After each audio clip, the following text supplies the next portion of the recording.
In the year 1900, the most powerful empire on earth made a demand. And a woman in her 60s stood up in a room full of men who were hesitating, men who were afraid, and shamed every one of them into war. She had no army of her own. She was a grandmother, and she chose to fight the British Empire at the height of its power. What she said in that room started the last great war led by an African woman against a colonial empire. And the sacred object they were fighting over? The British never got it. Her name was Yaa Asantewaa. This is what she said and what it cost her. To understand her, you have to understand what the British wanted.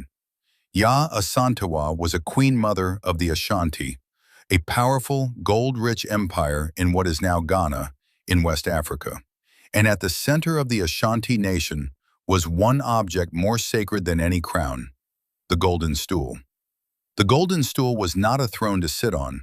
The Ashanti believed it held the very soul of their nation, the spirit of every Ashanti who ever lived and ever would. No one, not even a king, was permitted to sit on it. It was that holy. By 1900, the British had already exiled the Ashanti king, and then their governor made a demand so arrogant it stunned the entire nation. The British governor stood before the remaining Ashanti leaders and demanded that they bring him the Golden Stool so that he could sit on it.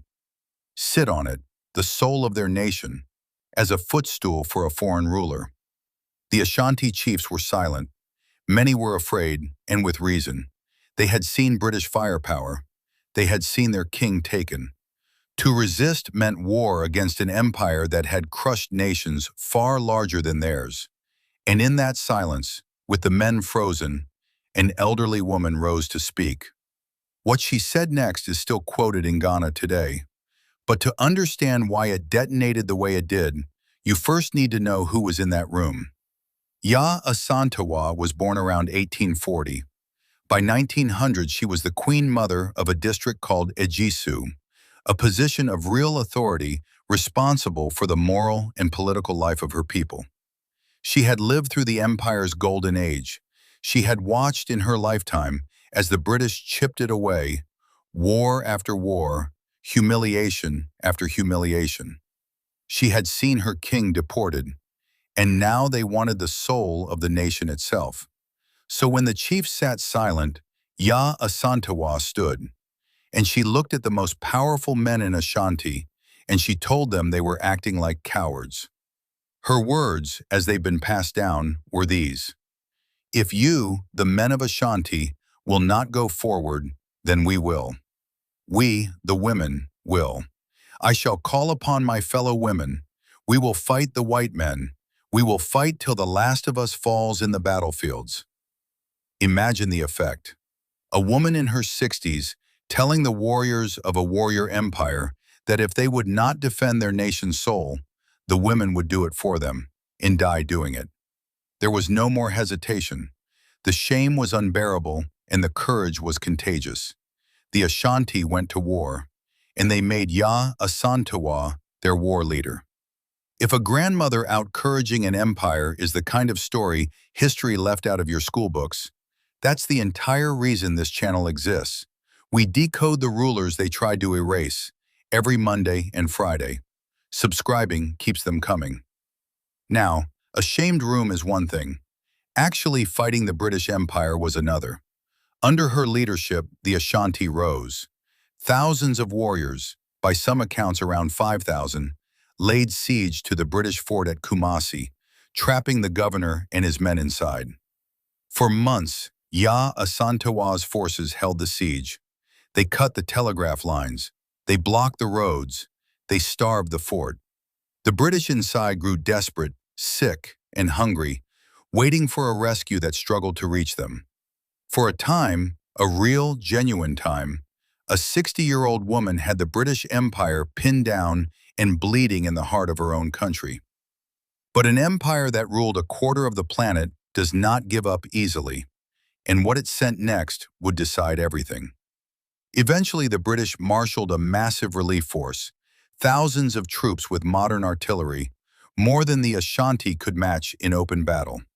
The siege was broken.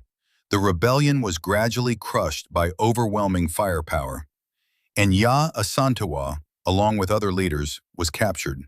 The British did to her what they had done to her king. They exiled her, sent her far across the ocean to the Seychelles Islands, thousands of miles from her home. And there, around 1921, Yaa Asantewaa died in exile. She never saw Ashanti again. It sounds like a defeat, but look closer at what actually happened. Here is the part that matters. The British won the war. They kept their colony, but they never got the Golden Stool. The Ashanti hid it. They protected the soul of their nation through the entire war and long after. The one thing the governor demanded, the object that started it all, the empire never, ever laid a hand on. In the thing that mattered most, Yaa Asantewaa won. And she left something else behind, a legend. She became the symbol of Ashanti resistance and of African women's courage, a grandmother who refused to kneel when kings had already fallen. In Ghana today, she is a national hero, her name given to schools, songs, and monuments. So what does a queen who lost her war still have to teach us? This: there are moments when everyone around you is frozen, waiting, hoping someone else will go first. Yaa Asantewaa understood that courage isn't the absence of fear in that room.